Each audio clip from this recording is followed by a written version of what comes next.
जीव विज्ञान जगत जीव वैज्ञानिक वर्गीकरण में जीवों के वर्गीकरण की एक ऊंची श्रेणी होती है। आधुनिक जीव वैज्ञानिक वर्गीकरण में यह श्रेणी संघों से ऊपर आती है, यानी एक जगत में बहुत से संघ होते हैं और बहुत से संघों को एक जीव वैज्ञानिक जगत में संगठित किया जाता है। 6 जगत। आधुनिक काल में अमेरिकी पाठ्यक्रमों में सभी जीवों को 6 जगतों में विभाजित किया गया है। एनिमेलिया, जिसे हिंदी में जंतु कहते हैं, यह जानवरों का जगत है। प्लांटाए, जिसे हिंदी में पादप कहते हैं, यह पौधों का जगत है। फंगस, जिसे हिंदी में कवक या फफूंद कहते हैं, सभी कुकुरमुत्ते इस जगत में आते हैं। प्रोटिस्टा, जो एक कोशिका वाले यह बहु कोशिका वाले सरल जीव होते हैं, इसमें प्रोटोजोआ शामिल है, मसलन प्लाज्मोडियम नामक कीटाणु और अमीबा। आर्किया, जो एक कोशिका वाले ऐसे जीव होते हैं जिनमें केंद्रक नहीं होता। बैक्टीरिया, जिन्हें हिंदी में कभी कभी जीवाणु भी कहा जाता है। अलग देशों में अक्सर इन जगतों की परिभाषाएं अलग होती हैं। उदाहरण के लिए ब्रिटेन में कभी कभी केवल 5 जगत माने जाते हैं। जीव वैज्ञानिक वर्गीकरण में जगत से ऊपर अधिजगत की श्रेणी आती है और इन 6 जगतों को उनमें इस प्रकार संगठित किया जाता है। सुमृता। जीव वैज्ञानिक जगतों के औपचारिक नाम अक्सर लातीनी भाषा में होते हैं क्योंकि जीव वैज्ञानिक वर्गीकरण की प्रथा 17वीं और 18वीं सदियों में यूरोप में शुरू हुई थी और उस समय वहां लातीनी ज्ञान की भाषा मानी जाती थी। यह रिवायत अभी तक चलती आई है। आधुनिक काल में इस्तेमाल होने वाली वर्गीकरण व्यवस्था 18वीं शताब्दी में कार्ल लिनियस नामक स्वीडी वैज्ञानिक ने की थी। उदाहरण: मानव एक जीव वैज्ञानिक जाति है जिसका वैज्ञानिक नाम होमो सेपियंस है।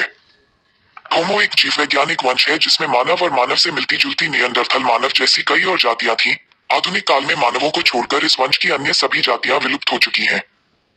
होमिनिडाए, जिसे हिंदी में मानवनुमा कह सकते हैं, एक जीव वैज्ञानिक कुल है जिसमें मनुष्य, चिंपांजी, गोरिल्ला, गिब्बन और ओरंगुटान जैसे सभी वाले कपिवंश आते हैं।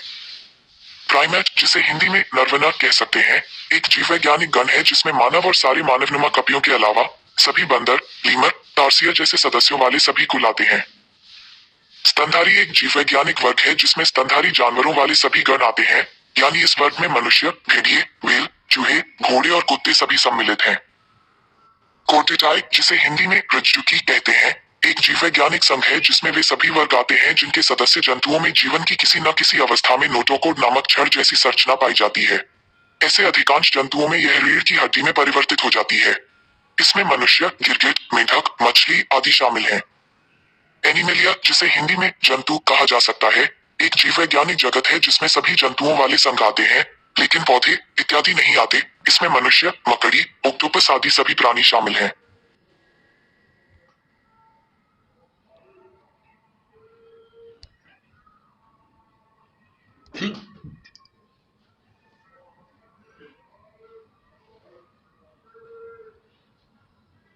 जीव वैज्ञानिक वर्गीकरण, इसे विकिपीडिया ने प्रकाशित किया है।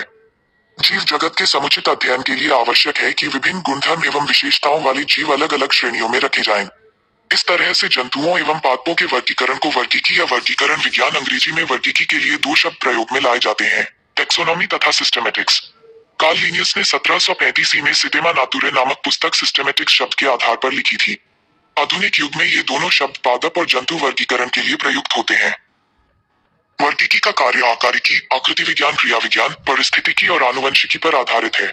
अन्य वैज्ञानिक अनुशासनों की तरह यह भी अनेक प्रकार के ज्ञान, मत और प्रणालियों का संश्लेषण है, जिसका प्रयोग वर्गीकरण के क्षेत्र में होता है। जीव विज्ञान संबंधी किसी प्रकार के विश्लेषण का प्रथम सोपान है सुव्यवस्थित ढंग से उसका वर्गीकरण।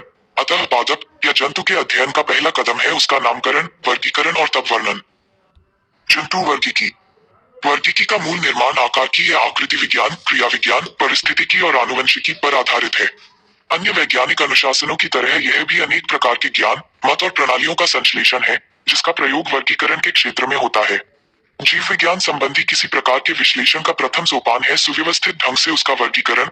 अतः पादप या जंतु के अध्ययन का पहला कदम है उसका नामकरण, वर्गीकरण और तब वर्णन। आजकल पादप की 4 लाख जातियों से अधिक जातियां ज्ञात हैं। ये लिनियस के समय से 60 गुनी अधिक हैं। प्रति वर्ष लगभग 4750 नई जातियों का वर्णन होता है। समानार्थक और उपजातियों को मिलाकर केवल फेनरोगैम्स और क्रिप्टोगैम्स नामक पादप समूहों में 1763 से 1942 तक 10 लाख से भी अधिक नाम दिए जा चुके हैं। वर्णित जंतुओं की जातियां गिनती में पादप जातियों से कहीं अधिक हैं। उपजातियों को मिलाकर 20 लाख से अधिक जंतु जातियों के नाम ज्ञात हैं और प्रति वर्ष लगभग 10,000 नई जातियों का वर्णन होता है। जैविक वर्गीकरण का इतिहास। वर्गीकरण विज्ञान का इतिहास उतना ही पुराना है जितना मानव का इतिहास। समझ-बूझ होते ही मनुष्य ने आसपास के जंतुओं और पौधों को पहचानना तथा उनको नाम देना प्रारंभ किया। ग्रीस के अनेक प्राचीन विद्वान, विशेषतः हिपोक्रेटिस ने और डेमोक्रिटस ने अपने अध्ययन में जंतुओं को स्थान दिया है। स्पष्ट रूप से अरस्तु ने अपने समय के ज्ञान का उपयुक्त संकलन किया है। एरिस्टोटल के उल्लेख में वर्गीकरण का प्रारंभ दिखाई पड़ता है। इनका मत है कि जंतु अपने रहन सहन के ढंग, स्वभाव और शारीरिक आकार के आधार पर पृथक किए जा सकते हैं। इन्होंने पक्षी, मछली, हवेल, कीट आदि जंतु समूहों का उल्लेख किया है और छोटे समूहों के लिए कोलियोप्टेरा और डिप्टेरा आदि शब्दों का भी प्रयोग किया है। इस समय के वनस्पतिविद अरस्तु की विचारधारा से आगे थे। उन्होंने स्थानीय पौधों का सफल वर्गीकरण कर रखा था। ब्रुनफेल्स और बोहीन पादप वर्गीकरण को सफल रास्ते पर लाने वाले वैज्ञानिक थे, परंतु जंतुओं का वर्गीकरण करने वाले इस समय के विशेषज्ञ अब भी अरस्तु की विचारधारा के अंतर्गत कार्य कर रहे थे।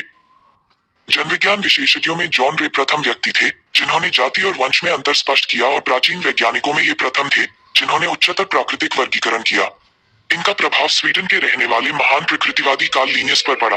लिनियस ने इस दिशा में अद्वितीय कार्य किया, इसलिए इन्हें वर्गीकरण विज्ञान का जन्मदाता माना जाता है। 18वीं शताब्दी में विकासवाद के विचारों का प्रभाव वर्गीकरण विज्ञान पर पड़ा। 19वीं शताब्दी के मध्य में यह प्रभाव अपने शिखर पर पहुंच गया। इसी समय दूरवर्ती स्थानों के जंतुओं में वर्गीकरण विशेषज्ञों की गंभीर रुचि हो गई थी। वे दूर देशों के जानवरों के विषय में जानकारी करना चाहते थे और परिचित जानवरों से उनका संबंध करना चाहते थे। इसलिए इस समय लंबी जल यात्राएं हुई। दूर दूर के जानवरों का अध्ययन किया गया और उनके वंश तथा कुटुंब आदि का अध्ययन किया गया। एक ऐसी यात्रा बीगले नामक जहाज पर हुई थी, जिसमें चार्ल्स डार्विन नामक प्रकृतिवादी भी सम्मिलित था। इस काल में वर्गीकरण विज्ञान में बड़ी प्रगति की गई और वर्गीकरण में अनेक नई जातियां, वंश और कुटुंब जोड़े गए। 20वीं शताब्दी में किया गया वर्गीकरण विज्ञान की विशेषता है। एक्सेली के विचारानुसार आधुनिक वर्गीकरण विज्ञान भूगोल, पारिस्थितिकी, कोशिकी और आनुवंशिकी आदि का संश्लेषण है। पहले समय में वर्गीकरण विज्ञान का आधार था प्रकार, जिसको आकृतिक लक्षणों की सहायता से उपस्थित करते थे। आधुनिक वर्गीकरण विज्ञान में जातियों का वर्णन पूर्णतया आकृतिक लक्षणों पर आधारित नहीं है, जैविक है, जिसकी वजह से भौगोलिक, पारिस्थितिक, जन्मीय तथा कुछ अन्य लक्षणों पर भी ध्यान दिया जाता है। प्ररूप संकल्पना श्रेणियों की स्थिरता को विस्तृत रूप देती है, एक दूसरे के बीच अंतर को बढ़ाती है और परिवर्तनशीलता को कम करती है। इसके विपरीत है जनसंख्या संकल्पना, जिसके अनुसार स्पीशीज परिवर्तनशील जनसंख्या से बनी है और स्थिर नहीं है। उत्क्रम से विशेष समूहों अथवा श्रेणियों की परिभाषा करना वर्गीकरण का निश्चित ढंग है। लिनियस ने ऐसी 5 श्रेणियां बनाई थी: क्लासेस अथवा वर्ग, गण, जीनस अथवा वंश, स्पीशीज अथवा जाति और वेराइटास अथवा प्रजाति। प्रत्येक श्रेणी में एक अथवा एक से अधिक नीचे स्तर के समूह सम्मिलित होते हैं और वे निम्न श्रेणी बनाते हैं। इसी तरह प्रत्येक क्रमिक श्रेणी एक अथवा एक से अधिक ऊंची श्रेणी से संबंधित होती है। ये श्रेणियां प्राकृतिक प्रभेद कम करके एक व्यापक प्रणाली बना देती हैं। ज्ञान के विकास के साथ साथ इन श्रेणियों की संख्या बढ़ती गई। जगत और वर्ग के बीच संघ और गण तथा वंश के बीच में कुटुंब नामक श्रेणियां जोड़ी गई। लिनियस के विचारानुसार प्रजाति एक वैकल्पिक श्रेणी है, जिसके अंतर्गत भौगोलिक अथवा व्यक्तिगत विभिन्नता आती है। इस तरह अब निम्न 7 श्रेणियां हो गई हैं: जगत, संघ, वर्ग, गण, कुटुंब, वंश और जाति। वर्गीकरण की और अधिक परिशुद्ध व्याख्या के लिए इन श्रेणियों को भी विभाजित कर अन्य श्रेणियां बनाई गई हैं।